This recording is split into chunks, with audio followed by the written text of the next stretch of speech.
We're back on the Thick Manning podcast, and today we're going to be giving you our record predictions for the AFC North, the division that was once considered the best in football, but due to a series of incompetent signings, some ownership malpractice, and the Browns being the Browns, have kind of fallen off a little bit in the past 2 seasons. If you'd like to see our other predictions for AFC teams, go check out our channel. We have not done the NFC yet, but those will be coming out shortly. Starting things off, the worst team in the division, arguably the worst team in football, the Cleveland Browns. And it is really easy to look at this Browns roster and be an absolute doomer about it. I'm pretty confident they're going to have the worst offense in the league. Their O-line outside of the left guard position is just terrible. There's no two ways about it. There's lack of depth, talent. Guys are just there because they're physically imposing brutes. They cannot keep up with NFL edges. Their running back room has been banged up, injured in camp, is going to be missing its second round pick because he can't stop hitting women. Quality start to the video, dropping that in the first 60 seconds.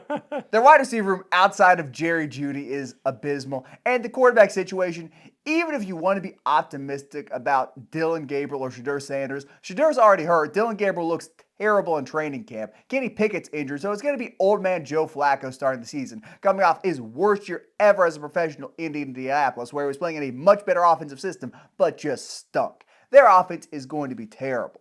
Any dispute with that? Any issues with that claim? Are you high on one particular piece here or there? David Njoku is probably going to be pretty solid. David Njoku, he's a solid tight end. He's gotten progressively better as his career has gone on. But when you look at their quarterback room, when you look at their schedule, there's not much of a reason to be optimistic about what the record's going to wind up being towards the end of the season. I mean, their quarterback room, Joe Flacco's headed to the retirement home. Dylan Gabriel. Joe Flacco's headed to the glue factory, man. He's not going to the retirement home. Dylan Gabriel, short, weak arm. Kenny Pickett, he's injured. Shedeur Sanders is a 5th-round pick. Deshaun Watson seems to think he's going to find his way back onto the field this season. They got to take his key card, man. They got to change the codes. You mentioned Judkins. Their running back room is interesting, even because they added Dylan Sampson later in the draft, and Jerome Ford, he's not a horrible running back. If Jerome Ford is your week 1 starting running back, you might have the worst week 1 starting running back in the NFL. It's you or the Cowboys. Jerome Ford's not good. Clearly the worst starting running back in the division at the bare minimum. He's not good if you're asking him to take 300 touches on the season. He's not good if you're asking him to take 200, 100. 50 is about the Goldilocks zone for Jerome Ford. I'm just trying to say a few nice things about our pals. How many wins do you have them projected for? If you're Less say than nice? you. Yeah, okay, so don't start with me. Flipping over to where we actually can say nice things. Defensively, by the numbers, they were pretty bad from an EPA standpoint, yards allowed standpoint. The passing defense was pathetic last year. I don't think they were really that bad. I think they got snake bitten in the secondary by injuries. And if they can actually field a roster, get Denzel Ward on the field, get their pass rushers on the field besides Myles Garrett, the defense could be all right and will be what wins them pretty much every game I've got them winning on their schedule. Myles Garrett, best defensive player in football. I was very high on Mason Graham. I viewed him as one of, if not the best defensive players in the draft, on the same level as a guy like Abdul Carter. Very different players, certainly, but someone who can just wreck a game in the run game and has a lot of pass rush upside. So the D-line could be pretty good, particularly that side of it, if it's Graham and Garrett next to each other. The linebackers, I like the dude out of UCLA. I think that room could be all right, although who's the dude who retired? It's a room in flux in the linebacker room. The defense could be above average, could just beat someone by the power of Myles Garrett, and will be why this team does not go 0-17. With that being said, with how their schedule lines up, with some of the breaks they catch, because they do have some lucky points here, I've got them going 4-13, which may be a bit optimistic. Still got them as the worst team in the AFC, but 4-13 feels about right for Cleveland this year. I can never imagine a Myles Garrett-led team being that bad. Injury luck is going to determine just how bad the Browns' record is, because if they are able to stay healthy, even as bad as I think their roster is, and they run into a team with a few injuries, they may pick up a win here or there. But if members of their already bad offensive line starts to get injured, they start rotating through that very interesting quarterback room, things are going to get rough quick. And then once that happens, their season is going to snowball. So I am not optimistic at all for this Browns team. I think Myles Garrett is phenomenal. There are some talented players on that Browns defense, but between the quarterback room, the offensive line, Jerry Jeudy being the only real receiving threat, David Njoku solid, whatever's going on in that backfield, I have the Browns winning 1 game. Here's the problem with that. They start week 1 playing the Bengals in Cleveland, so that's a win right there. Like, I can't imagine the Bengals winning a week 1 game without how bad their offensive line is, without how dysfunctional their offseason has been playing Myles Garrett and Mason Graham. I think it's just like another 13-10 game where the Browns scrape it out somehow with whoever they've got under center working some magic. So that's, unless you've got them going 0-16 the rest of the way, which they get to play the Vikings the second game in a row. The Vikings are in London. I think that's really going to screw with Minnesota. That's going to be a win. And they play the Steelers twice. That's probably going to be a win at least one time, given the nature of Aaron Rodgers and the nature of the left side of that offensive line. So there are 3 wins here early in the schedule, but a whole lot of losses once you get into it. I have them beating the Steelers once. I think that'll be their one win. Strong division rivalry. Man. Okay, man. I know what you are. I know what you are. We're not talking about the Steelers next, though. We'll go the team who didn't make the playoffs, the team who has had by far the most interesting offseason in the division, the Cincinnati Bengals. And they paid Jamar Chase, they paid T. Higgins. That's something, right? That's a good thing. The offense will be good. No, it won't. The passing attack will be Good. high-flying. The O-line I appreciate what terrible. Chase Brown can do out of the backfield. Chase Brown can get tackled for a loss because he can't run through people like Joe Mixon. If Amarius Mims works out, their first rounder from last year who signed a contract which is not able to be voided, which I hear is an issue in Cincinnati these days, then their passing game and maybe their running game too might be decent. The interior of the O-line's still not great, but I don't think Joe Burrow's going to be getting a ton of pressure from in there, given the nature of the teams he faces. A lot of their high-end pass rushers are on the ins instead of on the outside, but the offense is going to score a lot of points. It'll have to score a lot of points because once again, their defense is lacking. As of now, Trey Hendrickson is not in the building. I'd say it's a coin flip if that changes or not. I really do think he might hold out and go all the way through the season, and the Bengals might actually be cheap enough just not to pay him. Shamar Stewart signed to the team. He is a project player. Do not let anyone fool you about that with the weight he gained and lost, how in shape he looks. He's a project player who vacated a lot of training camp. He's not going to be good early. The defense is going to stink again. It's going to be the exact same iteration of the Bengals team we saw last season, but without Trey Hendrickson. So I've got them going 9-8. I've got them winning and losing games in spurts. I've got their defense just being one of the worst in football, getting lit up over and over again. If Hendrickson comes back and is their week 1, maybe you can bump him up a win here or there. Maybe they pick off the Browns or the Dolphins early. But with how slow this team starts, the level of opponents they face, you just can't be optimistic about this unit. I think they're going to be an exciting team to watch. On the offensive side of the ball, Joe Burrow may throw for over 5,000 yards. If that receiver room stays healthy and he's slinging the ball, he's going to put up big numbers, and you're at least going to want to watch their offense every weekend. You might shut the TV off if you have to watch your defense. Yeah, they're an NFL red zone team. You'll be seeing a lot of them one way or the other. 100%. So Jamar Chase, T. Higgins, Burrow, they're going to put up numbers, but much like you, their defense, I think their defense is going to stink. You spoke to the Trey Hendrickson thing. I think he'll probably wind up playing this season. I don't think they're going to go the entire year without giving him a contract, and it doesn't feel like Trey Hendrickson is going to be willing to sit out an entire year of football not getting paid just for a contract, because they'll still retain his rights after this season. He's not a free agent. He's looking for an extension.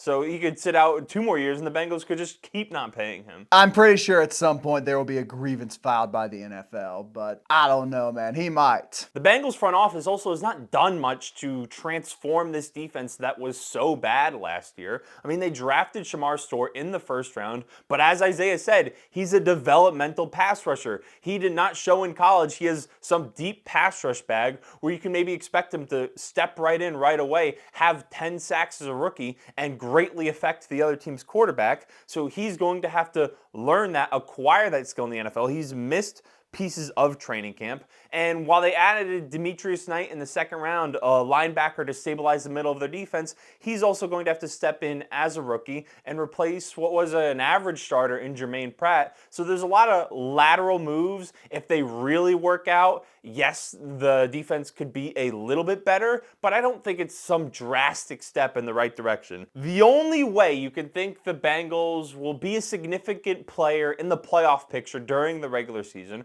or potentially even contend with the Ravens for the AFC North title, is if you think Al Golden's going to step in there and totally transform them schematically and have the defense flying all over the place and turn them into even a, let's say, top 17, top 20 unit.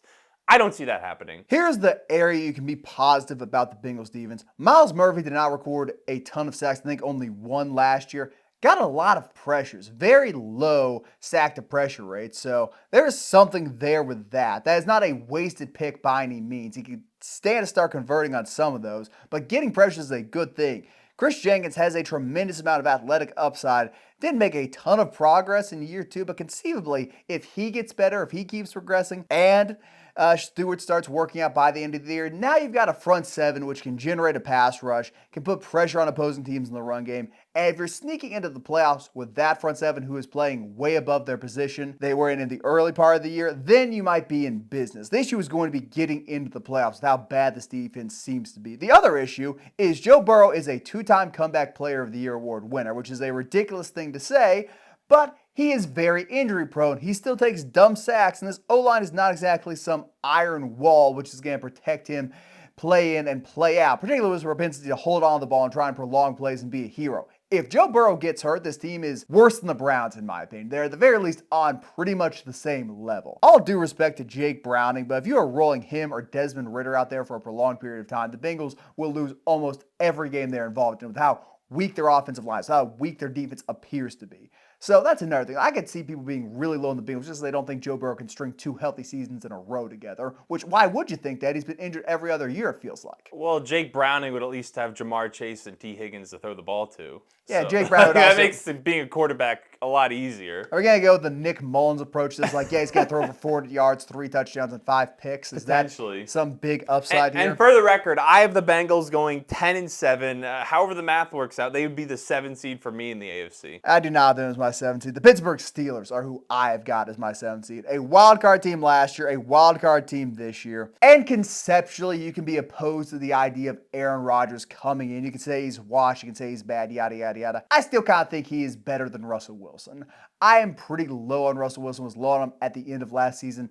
Now, even if it's going from the 25th best quarterback in the league to the 23rd, 22nd best quarterback, which feels about right for Aaron Rodgers, they have upgraded at the most important position. They have gotten a quality young running back in Caleb Johnson. They've used an early draft pick to keep bolstering the defensive line, and the offensive line is slowly shaping into form with Troy Fautanu and Zach Frazier on it. So there are little spots and glimmers of improvement on this Steelers team. They play a tougher schedule. Mike Tomlin may have issues conceivably getting Aaron Rodgers and Arthur Smith on the same page. They do very different things offensively. DK Metcalf is a minuscule downgrade at the wide receiver position from George Pickens, in my opinion. And outside that, Calvin Austin, Robert Woods, Scotty Miller, maybe Roman Wilson, his first full season as a starter in the NFL, is that guy, but if not, their wide receiver room is pathetic. Pat Frymer's pretty good. They can run a triple tight end package with him in Washington. They got like 4 tight ends. They got 4 tight ends. Johnny Smith, they got Johnny Smith. I might give him another win now. But I got this team going 9-7-1 on the backs of a really strong defense, an efficient short yardage passing team, and a Caleb Johnson season, which may not statistically wow, but does enough to keep the offense from being just completely inept. Who are they tying with? It's always fun to predict these and go a few days and forget why. They are tying with the Green Bay Packers in Week 8, coming off a bye. Packers visiting the Steel City. God, that would be a game, man. Imagine Josh Jacobs and Caleb Johnson going back and forth for 2.5-yard carries. Jordan Love just being completely inept against that Steelers pass rush in second. Oh, that's another area, too. Their secondary, I think, got better. I like Jalen Ramsey, maybe a little bit slower, a little bit older, but they've got 3 good cornerbacks on that team. 2 of them may be ancient, but... Well, if your logic is going to be, as a viewer watching this video, or as a Steelers fan, that the Steelers are going to get to 10 wins, they will be a wild card team. They will be very competitive next year just because of their defense. I don't care what the offense is going to look like. You think the defense is going to be that good? I can see where you're coming from. They have a very deep secondary, even if you think Jalen Ramsey is a little washed. Their front 7 is phenomenal, adding Derek Harmon in the draft between T.J. Watt, Highsmith on the other side of the field.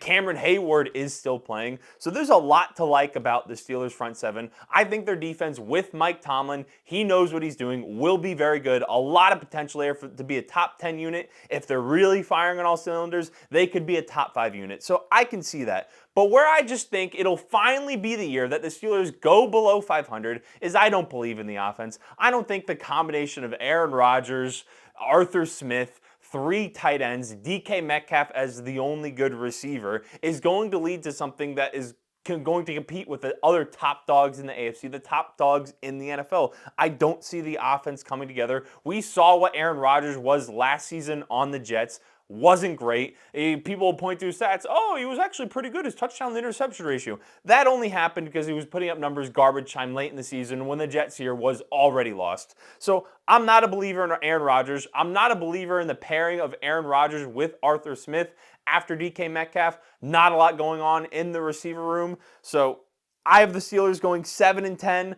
I believe in the defense, but I think the offense is going to let them down. I don't really think saying you're not a believer in it is a valid reason. Justify why you don't think it's going to work. Say you don't think that Arthur Smith's conservative use of multiple wide receiver sets is going to align with Rodgers. Say you don't think Rodgers has the ability to throw short or medium passes to the same degree Russell Wilson does, which clearly he is better than Wilson at doing even at this point in his career. Say you think Rodgers needs to be able to prolong plays better, which you just can't do in his old age, even though Russell Wilson really couldn't do that much last year either. Give me better reasons than I just don't think it's going to work and go kumbaya. It's Rodgers' last season. I don't think he wants to be himself his final year and go out with a building on fire. I think he would like to behave, keep a lid on things, and in a perfect world, stay off the Pat McAfee show as much as he can. Not going to do that, obviously. I think it's more likely to work than it is to not. Now, maybe 51-49 in favor of that, but still, I'm not as down on the Rodgers experiment as you are. It would be nice. It's nice that he would maybe potentially want to not leave the building on fire, not have inflammatory comments in the media every single week. Even if that's true,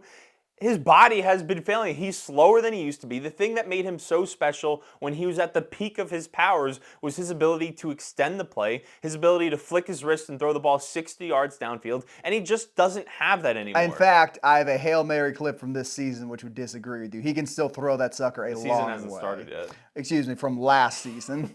Our last sample size of Aaron Rodgers. The arm talent is still pretty there. It's there to a degree which is superior to Russ's. He can throw those rainbow balls too, but he can also get a lot further downfield. The arm is not gone. It's gone. It's not gone. Unless you think it has disappeared this offseason, which, hey, it may have. We don't know what Rodgers was up to in Brazil, Cancun, wherever he spent his summer months. It's still there somewhere. We have seen, he's an old quarterback. Someone that we can compare him to directly is Tom Brady. I hate when people do that. We've seen a steeper decline from Aaron Rodgers athletically as he's aged than we've seen from someone like Brady. Well, Brady didn't really have the highs of Rodgers to decline from, and Tom Brady is an anomaly in the world of football. No other quarterback can be compared to him in terms of remaining as functional as he was as a passer and as a quarterback for as long as he did. Comparing anyone to Tom Brady is pointless. It is an exercise in futility. Speaking of exercise... Well, there's not a lot of quarterbacks that are playing at 40 plus he's years old. Also, the second leading wide receiver or second leader in receiving yards for 40-year-olds? It's him and Jerry Rice. Saw that stat floating around today. Don't know if it's true, but it sounds right. Speaking of exercises in futility, any team in the AFC North competing with the Baltimore Ravens is an exercise in futility.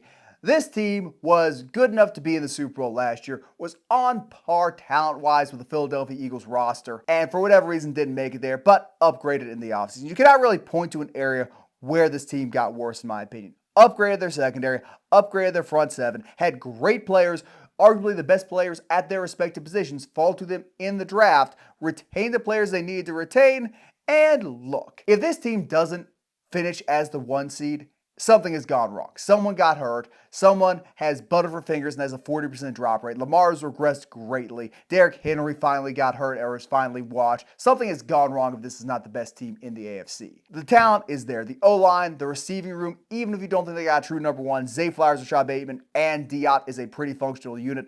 Likely and Mark Andrews is a quality combination, even if Likely is going to miss some time at the start of the year. Every defensive position besides maybe a true number one pass rusher is among the best in the NFL. I have a hard time talking about this team and not sounding like a sycophantical fan, but you can't point to what they're bad at. What are they bad at? They've got the best linebacking room in the NFL, in my opinion. They're fantastic in the secondary. They got 4 Pro Bowl or All-Pro level guys playing cornerback or safety. You cannot pick on this defense. You cannot pick on this offense. Lamar Jackson has become one of the best passers of the football. We have ever seen from an accuracy and QBR standpoint in the past few seasons. This team is without weakness and should win every game they're going to be in. They'll be favored in every single game they're going to be in. I've got them going 15-2 just because I do think the NFL is a little bit luck-based. Someone will pick them off here or there. But, oh man, imagining this team losing multiple games, playing a best-of-7 series with someone and not coming out on top, not being the conference's representative in the Super Bowl is hard for me to do. The roster is that great. They're that well coached.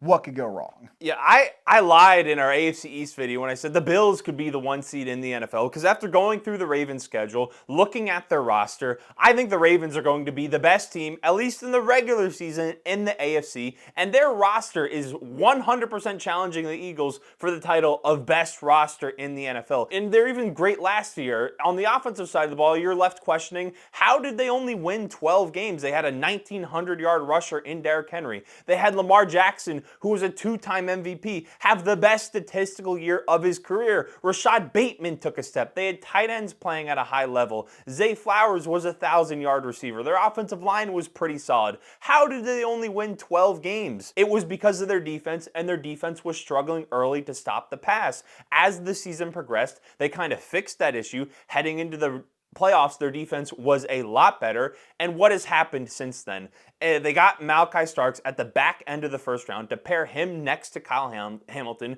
viewed as the best safety in the draft. They got Jair Alexander on basically, I'd call it a ring-chasing deal to play opposite Nate Wiggins. And then they also have Marlon Humphrey as a corner still on their team. So they have Marlon Humphrey, Nate Wiggins, Jair Alexander, Kyle Hamilton, and Malachi Starks in their secondary. That is phenomenal. If this secondary really puts things together, the other team will not be scoring more than 12 points a game. And you mentioned, what is this team weak at? Maybe you want to point to their edge rushers. It's not exactly the most talented group, between Kyle Van Noy still being a starter at, 35 at this point? Kyle Van Noy had 12 sacks last year. I know that the sacks are not the end-all be-all for defensive ends. That's pretty real for a 35-year-old or whatever you're trying to say disrespectfully. I'm not trying to disrespect him. He's a solid player even as he's aged, but if you want to nitpick this Ravens team, it would be their edge rushers and lack of super high-end talent there. But even if you want to say that, if Mike Green can prove to be the first-round talent that a lot of people viewed him as, that completely crosses that out. So this team's talented all over the place. Their secondary is going to be an extreme strength on the defensive side of the ball. Maybe some people are questioning Derrick Henry because he's getting older, running backs as they age, but he's coming off the most efficient year of his career. Playing next to Lamar Jackson is only going to allow him to age more gracefully. So I also have the Ravens going 15-2 and dominating the AFC. They also have Odafe Awe, who recorded 10 sacks last year at the outside linebacker position. I think Roquan Smith is one of the two best in football. With how bad bad's not the right word. Without Fred Warner was banged up last year, I think Roquan was arguably the best linebacker in football. If Jeffrey Epstein can make it work out as the number one pass rusher in the draft, yeah, the defense is going to lock everybody down. They had the best run defense in football last season on top of that ridiculous secondary they got backing him up. The path to this team losing, well... Did you call Mike Green Jeffrey Epstein? That's what I call him, yes. It took me way too long. I am struggling to envision a healthy Ravens team losing in the playoffs in any other circumstance besides a cataclysmic Lamar Jackson choke job. It has to be worse than what it was last year, where he has the first multi-turnover game of his season. It has to be AFC Championship game 2 years ago, picks into quadra coverage late in the game type of bad for this team not to make the Super Bowl. Because I think the Chiefs are diminished. Clearly, their O-line is not that good. Their receivers are not going to be able to get open against the secondary. The Bills are getting beaten by this team badly week 1, even if you do think, as I do, Josh Allen is better than Lamar Jackson. Everywhere else on this roster feels like a area of weakness for the Bills when you match it up head-to-head with the Ravens. Who is stopping them? Maybe the Broncos defense just beats them 12-10. That's about it, really. That's the one roadblock I could conceivably see. I think there's teams that can beat them, and they say any given Sunday, so I certainly think it's possible. Like the Bills are certainly good. I think the Chiefs and Bills are certainly good enough if the Ravens have an off night, or if the Bills and Chiefs are just on fire. The Ravens having an off night. That's the issue. It's them letting themselves down as opposed to another team just being better than them. Granted, I feel like we say that every year about the Ravens. I was just going to say and they still have not made a Super Bowl in the Lamar Jackson era. So do with that what you will. We have said that every single time, every single season. When the Ravens are on, no one can beat them. But The only issue with that is that they often have an inopportune time where they're off. Who do you got them losing to? Because I got the Rams picking them off a bye. I think they're front I don't seven. even know. I don't even remember who I have them losing to because And obligatorily, I've got the Steelers beating them somehow, as always seems to happen. I might have had the Steelers too, picking one off just division rivalry at that point, but I don't think we're, especially with the seasons getting longer to 17 games, we're ever going to see an undefeated season. And with how, injuries are, how, momentum, there's going to be one or two. The Chiefs are objectively a worse team than this Ravens team is, and they got to, week 10 before they ran to the Bills and lost. So an undefeated season may not be out of the question. The Chiefs are playing in a better division than the Ravens are now last year. But the Chiefs didn't go undefeated. Yeah, they made it 10 weeks, though. So if they can make it 10 and kind of got lucky to do it, maybe this Ravens team can get a little regular season luck and go all the way. And we're splitting hairs at this point. If we're talking about the team going undefeated, it's probably a good sign. We think they're going to be pretty solid in 2025. And I also like the DeAndre Hopkins signing a little bit more than maybe most, because I think his skill set will pair nicely with Zay Flowers and Rashad Bateman. DeAndre Hopkins is not nearly as explosive as he was earlier in his career, but when you have Rashad Bateman, who proved he can take the top off of defense last season, and you have Zay Flowers, who's that explosive, smaller receiver who can get in and out of his breaks quickly, that'll allow DeAndre Hopkins to complement them in his skill set. And he's not going to, with Lamar Jackson's ability to run the ball, what the Ravens' run game will be, along with those two receivers, I think he'll have a lot of opportunities to make plays. is a above average wide receiver 3 at this point in his career on a team which would like to run the ball. If he has to go out there and win the Ravens a game, we have already reached the point of something going wrong for them. But he has the ability to step up if things have gotten that far to go win the game for them. I don't know about that one, Tex, but that has been our AFC North predictions. Check out our other divisional prediction videos. We have more still to come. Like the video, subscribe to the channel, and we'll see you in the next one.